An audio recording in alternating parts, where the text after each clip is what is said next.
The question that has dominated the headlines and triggered fierce political exchanges between the government and the opposition was whether a deal had been signed between Kenya and Uganda to allow Uganda export sugar to Kenya and in return allow meat and milk imports from Kenya. Discussions were held. There was a raging debate on all issues. Nothing was... Look, if something was signed, I would sign it. I'm the Minister for Trade. I would have signed it. Presidents do not sign agreements. You know that, right? If a minister is to sign, those agreements will have been prepared through a supervision of a PS. We are here with my CS who is saying she did not sign.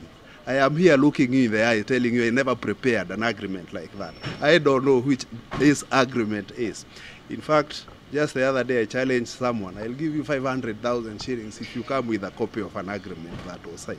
The government says negotiations between Kenya and Uganda were ongoing to streamline sugar trade and insulate local cane farmers from cheap imports. We intend to set up, and this is something that has always been in the cards, an East African Sugar Board. And the main reason for the existence of such a body is to make sure that any sugar that is imported or exported around the region, right, in the main is produced in the region.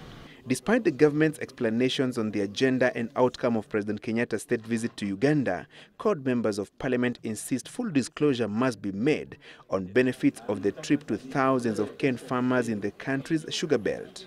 We have asked Uhuru to tell us the safeguards he has put in place to stop sugar from the rest of the world coming into Kenya via Uganda, including by Kenyan sugar barons who can use Uganda as a base. The CORD brigade led by opposition chief Raila Odinga heads to Busia, Kakamega, Bungoma and Kisumu counties this weekend for what it has termed sensitization sessions with cane farmers on the Kenya-Uganda sugar trade. A tour Deputy President William Ruto and Jubilee Coalition members of parliament insist was a meeting between Odinga and his debtors, claiming he owes Mumia Sugar Company millions of shillings. Odinga has denied owing the company any money, insisting any commercial debts that could have been incurred by his companies was secured by the bank.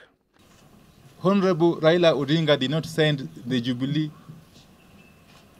troops to Uganda to sign a deal under the cover of darkness. In fact, what the Deputy President should do is to give us a list of the sugar barons that he gave licenses during his term as the Minister for Agriculture in the Grand Coalition government. The sugar debate has taken a political dimension laced with a scramble for the Western Kenya vote basket ahead of the 2017 polls. Francis Gashuri, Citizen Business Center.